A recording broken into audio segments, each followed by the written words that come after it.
નમસ્કાર મિત્રો, સ્વાગત છે તમારું મારી યુટ્યુબ ચેનલમાં Mehul Mavani education and culture. મિત્રો, ફરી પાછા ઉપસ્થિત છીએ એક નવા જ્ઞાન, એક નવા અધ્યાય સાથે. આજે શું શીખીશું? તો આજે શીખીશું આપણા ગુજરાતી પાઠ્યપુસ્તકનો છેલ્લો અધ્યાય, એટલે કે ધોરણ 6 વિષય છે ગુજરાતી અને ચેપ્ટરનું નામ છે પૂર્ણ કરતા પહેલા. આપણો ગુજરાતી વિષય અહીંયા પૂર્ણ કરી રહ્યા છીએ. પુનરાવર્તન 2 નવા સ્વરૂપે પૂર્ણ કરતા પહેલા એવા ટાઇટલથી આપેલું છે. આપણે એકમ 11 થી 19 શીખ્યા. સત્ર 2 માં ઘણી બધી નવી વસ્તુઓ શીખ્યા, જાણ્યા, સમજ્યા. તો મિત્રો, તેના આધારે કેટલીક એક્ટિવિટી આપી છે, તેને જોઈ લઈશું. જોડે જોડે કોઈ નવી એક્ટિવિટી હોય તે પણ આપણે શીખી લઈશું. તો શરૂ કરીએ. તો મિત્રો, પ્રશ્ન પહેલો એવો છે કે તમને આ રીતના 10 પ્રશ્નો પૂછેલા છે. પેન્સિલ નિકાલ લીજીએ. આ ગઈ બારી પેન્સિલ की. આપેલા વાક્યોમાંથી બંધ બેસતો ભાવ કૌંસમાંથી પસંદ કરો. 10 વાક્યો આપ્યા છે, તેમાં આપણને કૌંસમાં એનો ભાવ આપ્યો છે. સાચો ભાવ પસંદ કરવાનો છે. જોઈએ, આજે તમારો જન્મદિવસ છે અને તમારા બધા મિત્રો પાર્ટી માટે તમારા ઘરે આવવાના છે. તમે ખુશ હશો, ઉત્સાહિત હશો કે ચિંતિત હશો?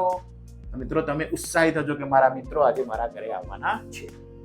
તમારી પરીક્ષાનું પરિણામ હમણાં જાહેર કરવામાં આવ્યું છે અને તમે જે ધાર્યા હતા તેના કરતા વધુ ગુણ, તેના કરતા ઘણા ઓછા ગુણ છે. તો ઉદાસ હશો, નિરાશ હશો કે આનંદિત હશો? તો મિત્રો, થોડી નિરાશા થશે. મહેનત સારી કરીને પરિણામ ઓછું આવ્યું. અંધારું થઈ ગયું છે, પરંતુ હજી સુધી તમારી નાની બહેન ટ્યુશનેથી ઘરે આવી નથી. ચિંતિત છો, ક્રોધિત હશો કે ઉદાસ? તો સાહેબ, થોડી ચિંતા થશે. કરશું ચિંતિત. તમારો મિત્ર તમને આખા વર્ગની સામે ઠપકો આપશે. અસ્વસ્થતા, દુખી કે ક્રોધિત? તો મિત્રો, દુઃખ લાગશે. મારા મિત્રએ મને બધા વચ્ચે ઠપકો આપ્યો. તમે નાના ગલુડિયાને વાહનની ટક્કરથી બચાવી લીધું. ગર્વ, ખુશી કે આનંદ? મિત્રો, ખુશી થશે કે નાનું ગલુડિયું મેં બચાવ્યું. તમારા હાથમાંથી કાચનો ગ્લાસ નીચે પડી ગયો, તૂટી ગયો. ભયભીત, ક્ષોભિત કે આનંદિત? તો મિત્રો, થોડીક શોભા અનુભવશે, થોડી શરમ લાગશે. શોભા. શાળામાં રમતા રમતા તમને ઈજા થઈ. તમારા મિત્રએ તમને લેવા આવ્યા, પછી તમારી સાર સંભાળ રાખવા માટે તમારી પાસે બેઠા. તો તમે પ્રેમ, ખુશી કે આનંદ? મિત્રો, તમારા મિત્રોનો તમારો પ્રત્યે પ્રેમ છે, તો લખીશું પ્રેમ. 8મો મુદ્દો, તમારી નોટબુકમાં તમારી નાની બહેન ક્રેયોનથી લીટા પાડી દે છે, કલરથી લીટા પાડી દે છે. ગુસ્સો, ભય કે નિરાશા? મિત્રો, ગુસ્સો તો આવશે ને, મારી ચોપડીમાં લીટા પાડી દીધા. તમને ખાતરી નથી કે આવતીકાલે યોજાનારી એકમ કસોટીમાં કયા પ્રકરણો આવવાના છે? તો મૂંઝવણ, ડર કે ખુશી? મિત્રો, ઉત્તર આવશે મૂંઝવણ. ચલો આગળ. ચિત્ર સ્પર્ધામાં તમે વિજેતા થયા છો. તમારું ઇનામ મેળવવા માટે તમે મંચ તરફ જઈ રહ્યા છો. તો તમને ગર્વ થશે, ખુશી થશે કે ભાઈ? તો મિત્રો, ઇનામ લેવા જઈ રહ્યા હો તો શું લાગે? ગર્વ. તો મિત્રો, 10 વાક્યોમાં જે ભાવ પ્રગટ થતા હતા ત્યાં મેં અંડરલાઈન લીટી કરી દીધી છે. તમે તે ઉત્તર સ્વરૂપે લખી નાખજો. પેન્સિલથી લીટા પાડી દેજો સાચા જવાબ નીચે, જેથી તમને ઉત્તર લખવામાં તકલીફ ના પડે. ચલો આગળ. હવે જોઈએ ચેપ્ટર 2, પ્રશ્ન 2. સાહેબ, ગણિતમાં ચેપ્ટર આવે, ગુજરાતીમાં ક્યાંથી ચેપ્ટર આવે? તમારા ઘરમાં વિવિધ કામો કોણ પર કરે છે? કામ કરનાર વ્યક્તિના ખાનામાં કામ કરનાર વ્યક્તિનું નામ લખવાનું છે. મિત્રો, આ તો તમારું કામ આવ્યું. તમારા ઘરે જે વ્યક્તિ કામ કરે છે ને એ તમારે લખવાનું છે. તો મિત્રો, અહીં કામની યાદી આપી છે, જોઈ શકો છો. તમારા પાઠ્યપુસ્તકમાં પણ છે. કામ કરનાર સ્ત્રીઓની યાદી આપી છે અને પુરુષોની યાદી આપી છે. બંને અલગ અલગ છે. ચલો જોતા જઈએ. કચરો વાળવો. તો તમારા ઘરમાં જે કચરો વાળતા હોય તે લખજો. સ્ત્રીઓમાં બહેન, માતા અને કાકી કચરો વાળે છે. પુરુષોમાં તો લગભગ કોઈ સાવરણી પકડતું હોય એવું મને યાદ નહીં હોય. પકડતા હોય તો સારું, કેમ કે દરેક કામ શીખવું જરૂરી છે. લખી દેજો. પોતું કરવું. તો મિત્રો, ઘરમાં પોતું માતા અને કાકી કરે છે. તમારા ઘરમાં જે પોતું કરતા હોય તે લખજો. કપડા કોણ ધોવે છે? મોટે ભાગે બહેન અને માતા ધોવે છે. રસોઈ કોણ કરે છે ઘરમાં? તો રસોઈ મોટે ભાગે માતા અને કાકી કરે છે. ભોજન કોણ પીરસે છે? તો મોટે ભાગે બહેન ભોજન પીરસે છે અને દાદી ક્યારેક ક્યારેક ભોજન પીરસે છે. ઓફિસે જવાનું કામ કરવા જવાનું કામ કોણ કરે છે? તો પિતા કરે છે, કાકા કરે છે. શાળા કોલેજમાં જવાનું કામ કોણ કરે છે? પુત્ર તરીકે હું કરું છું, મારો ભાઈ સ્કૂલે જાય છે. મિત્રો આટલા કામો આપણે આ પ્રમાણે લખતા જઈશું. ચલો, મિત્રોને મળવા જવા કોણ કોણ જાય છે? તો બહેનોમાંથી લગભગ કોઈ નહીં જતું હોય. ભાઈઓમાંથી પિતા એમના મિત્રને મળવા જાય છે, ભાઈ જાય છે, કાકા એમના મિત્રને મળવા જાય છે, અને પુત્ર તરીકે હું મળવા જાઉં છું. ફિલ્મ જોવા તો લગભગ તમામ ભેગા બેસીને ફિલ્મ જોઈએ છીએ. તમામ ફિલ્મ જોવા જાય છે. મોબાઈલનો ઉપયોગ કોણ કરશે ઘરમાં? તો મોટે ભાગે તમામ વ્યક્તિઓ મોબાઈલનો ઉપયોગ કરતા હશે. તમારા કે મારા ઘરમાં મોબાઈલનો ઉપયોગ થતો હશે. તો મેં લખ્યું તમામ એટલે બધા આવી ગયા. કપડાની ઇસ્ત્રી કોણ કરે છે? તો મિત્રો બહેન અને કાકી ઇસ્ત્રી કરે છે. પુરુષોમાં પિતા અને કાકા ક્યારેક ઇસ્ત્રી કરે છે. રમતો રમવી તો મિત્રો ક્યારેક બહેન રમત રમવા જાય છે, રમવા માટે મેદાનમાં. અહીં પુત્ર તરીકે હું અને મારો ભાઈ રમત રમવા જઈએ છીએ. તો મિત્રો મારા ઘરમાં આટલા વ્યક્તિઓ આ કામ કરે છે. તમારા ઘરમાં જે વ્યક્તિઓ જે કામ કરતા હોય લખજો. તેના આધારે આપણને પાછળના ઉત્તરો આપવાના છે. ક્લિયર? આટલું કામ પહેલા કરી લેજો. આ તો મેં લખ્યું છે. તમારે તમારા અનુભવના આધારે પ્રશ્નો વાંચી જવાબ લખવાનો છે. ક્લિયર? કોપી મારવાની નથી. ચલો આગળ. મિત્રો હવે છે પ્રશ્ન 3. ઉપરના કોષ્ટકની માહિતીને આધારે નીચેના પ્રશ્નોના જવાબ લખીએ. પ્રશ્ન પહેલો છે, કોણ વધુ ઘરકામ કરે છે? તો કોષ્ટકમાં જોયું તો ઘરમાં દાદી સિવાયની સ્ત્રીઓ વધુ ઘરકામ કરે છે. આપણને ખ્યાલ આવી ગયો. કોની પાસે ફુરસદનો વધારે સમય છે? તો ઘરમાં વડીલો પાસે. અને બાળકો પાસે ફુરસદનો સમય વધારે છે. શું કામની વહેંચણી દરેક માટે એક સમાન છે? કેમ? તો મિત્રો કોષ્ટક જોયું, ના, કામની વહેંચણી દરેક માટે એક સમાન નથી.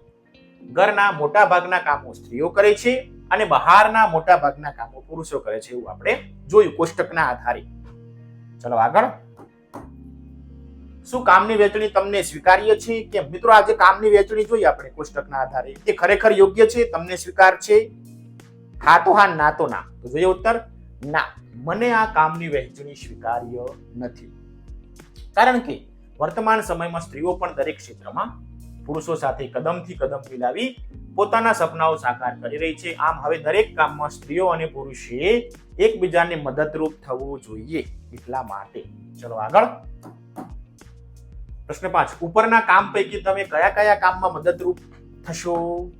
તો ઉપરના કામો પૈકી હું કચરો વાળવામાં, પોતું કરવામાં, ભોજન પીરસવામાં, કપડાને ઇસ્ત્રી કરવામાં હું મદદરૂપ થઈશ. ક્લિયર? ચલો આગળ. કામની બાબતમાં સ્ત્રી અને પુરુષો વચ્ચે શું ભેદભાવ હોય? તો કામની બાબતમાં એ ભેદભાવ જોવા મળે છે કે ઘરના મોટા ભાગના કામો સ્ત્રીઓ કરે છે, જ્યારે બહારના મોટા ભાગના કામો પુરુષો કરે છે. તો મિત્રો આટલો કામની બાબતમાં ફેરફાર છે. આ સિવાય તમારા મનમાં કોઈ નવો મુદ્દો આવે ઉમેરી દો. ચલો આગળ. પ્રશ્ન 4 છે, ચંદ્ર અને તારાથી ઝગમગતા આકાશનું વર્ણન કરવાનું છે. મિત્રો તમે રાત્રે આકાશમાં તારા અને ચંદ્ર તો જોયા હશે, તો તેના વિશેનું વર્ણન કરવાનું છે. જાતે કરજો. ઉત્તર કેમ લખાય તે જુઓ. ઉનાળાની રાત્રે અગાસી ઉપર સૂતા હોઈએ, ચંદ્ર અને તારાથી ઝગમગતું આકાશ જોવા મળે. રાતે સૂવો તો મળે. રજાઓમાં તે સમયમાં દાદાજી રોજ રાત્રે નવા તારાઓની માહિતી આપતા હોય છે. ધ્રુવનો તારો, સપ્તર્ષિ તારા મંડળ, આપણા વિવિધ ગ્રહોની ઓળખ દાદાજી સરસ રીતે કરાવી છે. કયું તારામંડળ કયા સમયે જોવા મળે છે, તેનું શું મહત્વ છે, તેની તમામ જાણકારી દાદાજી પાસેથી મળી છે. રાત્રે આકાશમાં ટમટમતા તારા જોવાની, તેમની વિશે જાણવાની, ચંદ્ર વિશે જાણવાની મજા કંઈક અનેરી હોય છે.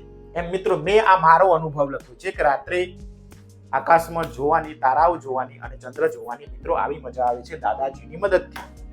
એમ તમને પણ તમારા મમ્મી પપ્પા, બા દાદા રાત્રે તારા બતાડતા હશે, અગાસી પર ઊંઘતા હશો કે રાત્રે આકાશમાં, તેનો અનુભવ તમારે લખવાનો છે. ખૂબ મજા આવશે.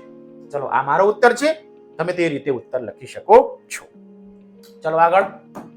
હવે આયા પ્રશ્ન 5. આ પાઠ્યપુસ્તકમાંથી તમને ગમતા ચિત્રનું વર્ણન કરો.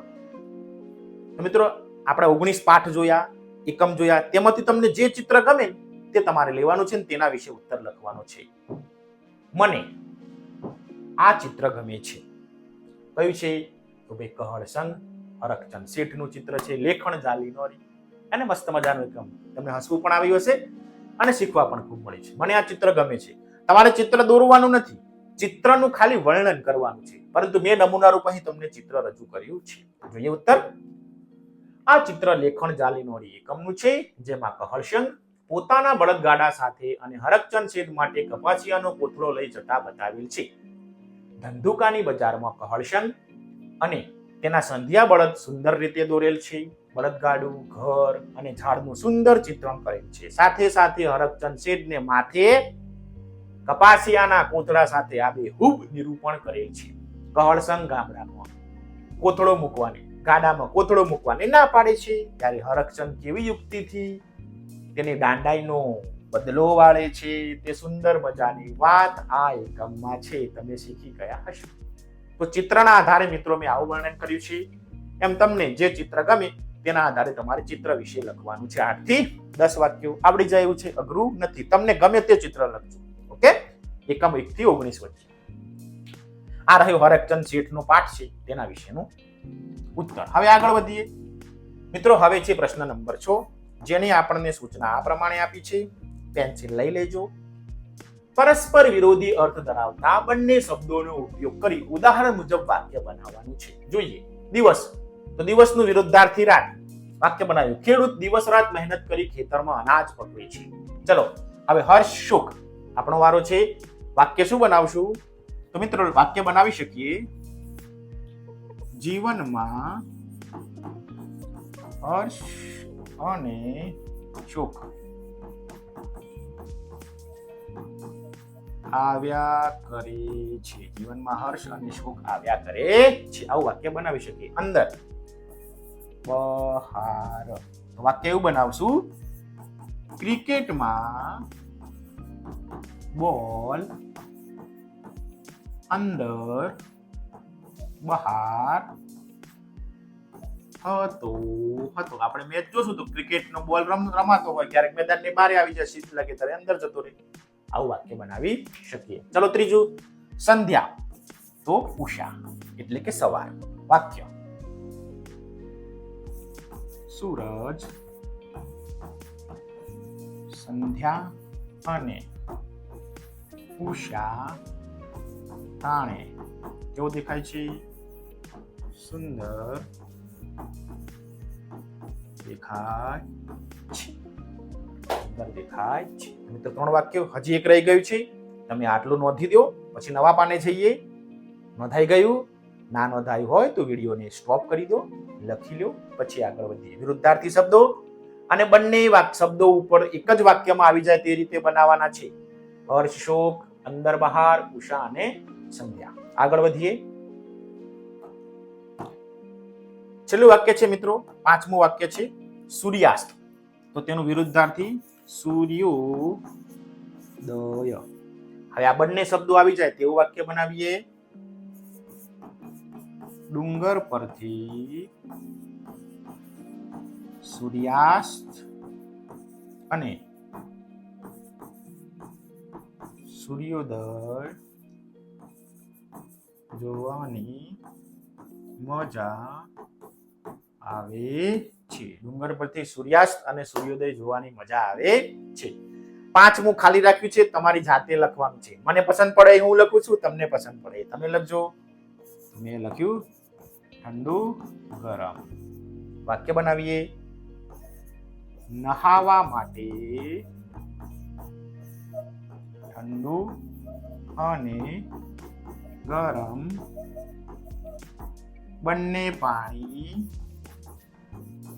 હતા. નહાવા માટે ઠંડુ અને ગરમ બંને પાણી હતા. તો મિત્રો મેં ઠંડુ ગરમ લખ્યું. તમને ફાવે વિરુદ્ધાર્થી શબ્દની જોડ લખજો, તેની ઉપરથી વાક્ય બનાવજો. બંને શબ્દો એક જ વાક્યમાં આવી જાય તે રીતના કામ કરવાનું છે. પ્રશ્ન 6 પૂરો. તમે તમારી જાતે પ્રયાસ કરજો તો પણ તમને આવડી જશે. શબ્દકોશ લઈ લેજો. વાક્ય તો તમે બનાવી શકો છો, ખૂબ માહિર થઈ ગયા છો.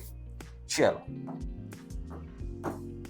હવે આ મિત્રો પ્રશ્ન નંબર 7, જેની આપણને સૂચના આ પ્રમાણે આપી છે. પેન્સિલ છોડતા નહીં, પકડી રાખજો. કૌંસમાં આપેલા શબ્દોના સમાનાર્થી શબ્દો આપણે કોષ્ટકમાંથી શોધવાના છે. આ કામ કરવાની તો તમને ખૂબ મજા આવશે. ચલો એક આપી છે કબૂતર. તો કબૂતરનું ઉત્તર પારેવડું તમને મળી ગયું છે. 1 નંબર. એ તમને શોધીને આપી છે. ચલો હવે શબ્દ છે પ્રિય. પ્રિય શબ્દનો સમાનાર્થી શબ્દ આપણે અહીંથી શોધવાનો છે. તો મિત્રો આ રહ્યું વહાલું. પ્રિય એટલે વહાલું. એને આપણે નંબર આપી દઈશું 2. અહીંયા પણ નંબર આપી દઈશું 2. 1 1 2 2. તમને લખવામાં સરળતા રહે. ચલો એક શબ્દ છે મંદિર. મંદિરને નંબર આપીએ 3. તેનો સમાનાર્થી શબ્દ દેવાલય. મળી ગયું સાહેબ? હા સાહેબ, તમને તો ફટાફટ મળી જાય છે. સાહેબ પહેલા અભ્યાસ કરી ચૂક્યો છું એટલા માટે ફટાફટ મળી જાય છે. ચલો સુંડલો શબ્દ છે 4 નંબર. સુંડલો એટલે અર્થ થશે ટોપલો. મળી ગયું? ચલો 4 નંબર. હવે છે મોતને 5 નંબર આપો. તો મોતનો સમાનાર્થી થશે મૃત્યુ. તેને પણ 5 નંબર આપી દઈએ. ચલો હવે છે શબ્દ છે ફિકર. ફિકરને આપણે 6 નંબર આપીએ. તો મિત્રો ફિકરનો આપણે સમાનાર્થી શબ્દ જોઈએ તો આ રહ્યો. તો ફિકરનો સમાનાર્થી શબ્દ થશે ચિંતા. એને 6 નંબર આપી દઈએ. મિત્રો હવે છે નંબર 7 સુંદર. તો મિત્રો સુંદર શબ્દનો આપણે સમાનાર્થી શબ્દ શોધવાનો છે તો થશે રળિયામણું. જોવાની છે આ રહ્યું રળિયામણું શબ્દ. 5 અક્ષરો ભેગા કરીશું એટલે 7 નંબર. ચલો હવે શબ્દ છે આગળનો 8 ન્યારી. ન્યારી તો નોખી. ચલો 8 નંબર. હવે છે બારણું 9 નંબર. તો આ રહ્યું કમાડ. કમાડે ચિત્ર્યા 9 નંબર. ચલો રેડી. પછી છે 10 નંબર પેટ. તો મિત્રો પેટનો સમાનાર્થી શબ્દ થશે ઉદાર. 10 નંબર. ચલો હવે છે ગુમાન. તો ગુમાનનો સમાનાર્થી શબ્દ અભિમાન. 11 નંબર. રેડી. આનો પણ 11 નંબર. ચલો 12 નંબર આવરદા. આવરદા શબ્દનો સમાનાર્થી આયુ. ચોરસ પેટી 12 નંબર. ચલો એક પણ શબ્દ ના મળ્યો હોય તો કયો. દાંતે પ્રયાસ કરજો. મિત્રો જોડે કોમ્પિટિશન રાખજો. કોણ ફટાફટ શોધી લે છે તો પણ તમને ખૂબ મજા આવશે. ચલો આગળ પ્રશ્ન 7 પછી છે પ્રશ્ન 8. કુંજમાં કોયલ બોલતી કવિતાને પૂર્ણ કરવાની છે. તો આ રહી કવિતા. કુંજમાં કોયલ બોલતી એનો શીરી આવે 7. હાલને આંબા વાડીએ હજી પોરની તાજી યાદ. પાંદડું નહીં પેખીએ એવો ઝૂલતો એનો મોર. કોઈને મોટા મરવા અને કોઈને છે અંકોર. સુંદર મજાની કવિતા રાજેન્દ્ર શાહની. આપણે કવિતા શીખી પણ ગયા છીએ. એને પૂર્ણ કરવાની છે. પૂરી કરી દીધી. અહીંથી મિત્રો ચાલુ કરીશું. અહીં પૂર્ણ કરીશું. કુંજમાં કોયલ બોલતી ત્યાંથી શરૂઆત કરવાની છે. કોઈને છે અંકુર ત્યાં પૂર્ણ કરી દીધી. ચલો વધીએ આગળ. હવે મિત્રો હવે આયા પ્રશ્ન 9. તમને આવડતી હોય તેવી કોઈ એક વાર્તા કે રમૂજી ટૂચકો તમારે કહેવાનું છે. તમને આવડતી હોય તેવી વાર્તા લખવાની અથવા ટૂચકો એટલે જોક્સ આવડતો હોય તો. મિત્રો મેં અહીં નાનો જોક્સ રજૂ કર્યો છે. આપણા એકમમાં પણ છે. કોઈ એક છોકરા એના પપ્પા પાસે ટીવી જોવા માટે રજામાં છે.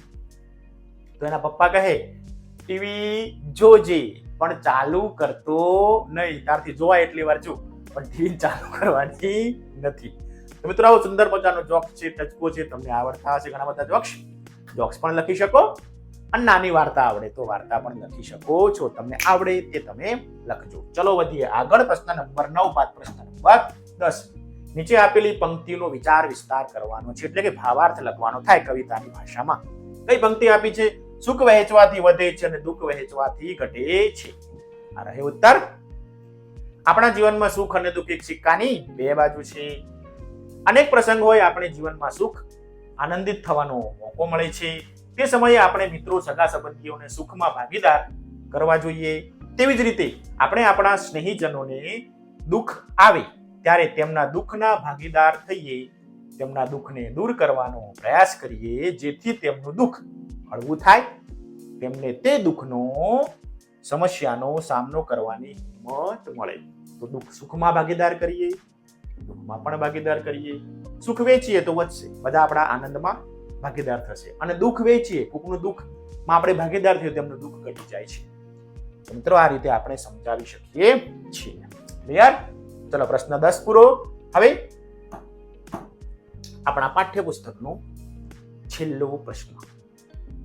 ગુજરાતી ધોરણ 6 પૂરું સાહેબ.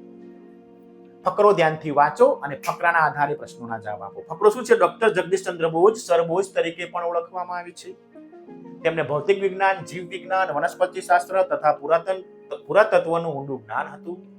તે દુનિયાના એવા પ્રથમ વૈજ્ઞાનિક હતા કે જેમને રેડિયો અને સૂક્ષ્મ તરંગો ઉપર કામ કર્યું. ઉપરાંત વનસ્પતિ વિજ્ઞાનમાં પણ તેમને ઘણી મહત્વની શોધ કરી. તેઓ ભારતના પ્રથમ વૈજ્ઞાનિક હતા કે જેમણે અમેરિકી પેટન્ટ મળી હતી. સમગ્ર દુનિયામાં એમને રેડિયો વિજ્ઞાનના પિતા કહેવામાં આવે છે. મિત્રો આવો એક નાનો ફકરો છે. હવે આના ઉપરથી આપણે 5 પ્રશ્નો બનાવવાના છે. જાતે બનાવો તોય અથવા નમૂના રૂપ આપણે પ્રશ્નો જોઈએ. તો આ રહ્યા પ્રશ્નો. કયા વૈજ્ઞાનિકને સર બોઝ તરીકે ઓળખવામાં આવે છે? ડોક્ટર જગદીશચંદ્ર બોઝને કયા વિષયોમાં ઊંડું જ્ઞાન હતું? ડોક્ટર જગદીશચંદ્ર બોઝ કયા વિષય ઉપર કામ કરનાર દુનિયાના પ્રથમ વૈજ્ઞાનિક હતા? જેમને અમેરિકી પેટન્ટ મળ્યું હોય તેવા ભારતના પ્રથમ વૈજ્ઞાનિક કોણ હતા? અને છેલ્લે સમગ્ર દુનિયામાં ડોક્ટર જગદીશચંદ્ર બોઝને શાના પિતા કહેવામાં આવે છે? આ તમામ પ્રશ્નોના જવાબ આગળના ફકરામાં મળી જાય છે.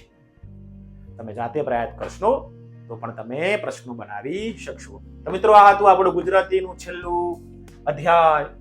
પૂર્ણ કરતા પહેલા આપણે પૂર્ણ કરી દીધું છે ગુજરાતી ધોરણ 6 ના તમામ વિષયો, તમામ એકમો, સમાનાર્થી વિરુદ્ધાર્થી શબ્દો, રૂઢિપ્રયોગો, શબ્દ સમૂહો, વ્યાકરણ, તમામ વિષયો ઉપર આપણે વિડીયો બનાવી આપણી ચેનલ ઉપર મૂકેલ છે. આશા રાખું છું કે તમને તે વિડીયો ગમ્યા હશે. તમારા અન્ય મિત્રો સુધી પણ પહોંચાડજો. અમારી આ બંને ચેનલને સબસ્ક્રાઇબ કરવાનું ચૂકશો નહીં. તમારા અન્ય મિત્રો સુધી પણ પહોંચાડજો. ફરી મળીશું ધોરણ 7 માં પહેલા એકમ સાથે. ત્યાં સુધી રામ રામ.